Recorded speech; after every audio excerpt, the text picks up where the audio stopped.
قرآن پڑھیں، معنی سمجھ کر پڑھیں، بہت ضروری ہے۔ کیا اس بات پہ کبھی رونا نہیں آیا؟ پوری زندگی گزر گئی، اللہ نے مجھ سے کیا کہا میں کبھی سمجھنے کی کوشش ہی نہیں کری۔ قرآن کیا ہے؟ اللہ کا خطاب ہے اپنے بندوں سے۔ لقد انزلنا الیکم کتابا فیہ ذکرکم، اللہ فرما رہے میرے بندوں یہ جو میں نے کتاب اتاری ہے تمہارا ہی ذکر ہے، اس میں یہ کوئی افسانے کی، کہانی کی یا جو ہے سو اسٹوری کی کتاب نہیں ہے، اس میں تمہارا ہی ذکر ہے۔ چنانچہ قاضی عیاض فرماتے ہیں کہ میں جب بھی قرآن کی کوئی آیت پڑھتا ہوں ایسا لگتا ہے یہ آیت میرے واسطے ہی اتری ہے۔ عذاب کی آیت ہوتی ہے تو ایسا لگتا ہے عذاب کہیں مجھے تو نہیں ملے گا، اللہ کہیں مجھے ہی تو نہیں دیں گے گناہ کی وجہ سے۔ جنت کی آیت ہوتی ہے تو مجھے خوشی ہوتی ہے کہ شاید یہ اللہ کا رحم مجھ پر ہو جائے اور میں جنت میں چلا جاؤں۔ اس طرح فرماتے ہیں ہر آیت مجھے اپنے لیے نظر آتی ہے اور یقیناً نظر آئے گی اگر ہم قرآن پڑھے تو اس کے معنی کو سمجھ کے، اس کے مفہوم کو سمجھ کے۔ اللہ کے نبی صلی اللہ علیہ وسلم نے فرمایا علیک بتلاوت القرآن، اپنے اوپر قرآن کی تلاوت کو لازم کرو، فإنہ ذکر لک فی السماء ونور لک فی الارض۔ تمہیں معلوم ہے کہ قرآن کو زیادہ پڑھنے سے کیا ہوگا؟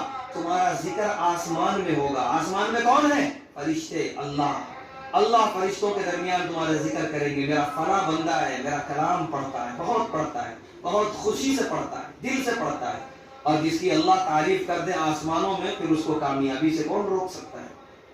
وَنُورٌ لَكَ فِي الْأَرْضِ، فرمایا اللہ کے نبی صلی اللہ علیہ وسلم نے زمین میں تمہارے لیے نور بنے گا قرآن۔ تم قرآن پڑھ کے تو دیکھو، قرآن سے تمہاری صبح ہو، قرآن سے تمہاری شام ہو، پھر دیکھو تمہارے کاموں میں کیسی نورانیت ہے، تمہاری زندگی میں کیسی نورانیت ہے، تمہارے چہرے میں کیسی نورانیت ہے۔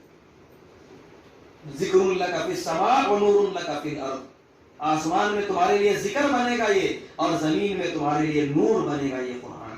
تو اس حدیث میں اللہ کے نبی صلی اللہ علیہ وسلم نے ہمیں کثرت سے قرآن کی تلاوت کا حکم دیا۔ یاد رکھ کے چلیں قرآن اور یہ گانا بجانا اور بے حیائی یہ دونوں ایک دوسرے کا اپوزٹ، ایک دوسرے کی ضد ہیں۔ اگر ہمارا دل گانے میں لگ رہا ہے اس کا مطلب اللہ نے ہم سے قرآن کی لذت چھین لی، اور اگر ہمیں قرآن کی لذت مل رہی ہے جو کروڑ روپے دے کے بھی نہیں مل سکتی، اگر اللہ فری میں دے رہے ہیں تو پھر اس کی قدر کرے، گانے وغیرہ کے قریب جا کے اس لذت کو اور اس قیمت کو، اس نعمت کو ضائع نہ کریں۔ یہ دونوں ایک دوسرے کی ضد ہیں۔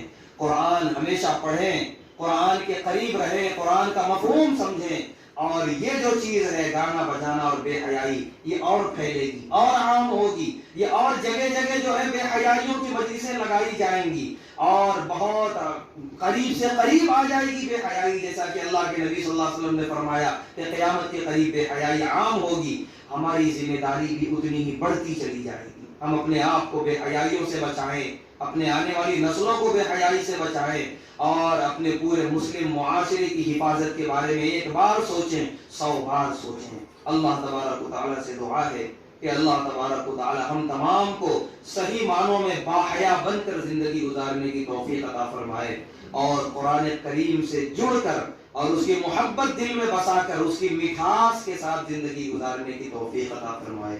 وآخر دعوانا الحمدللہ۔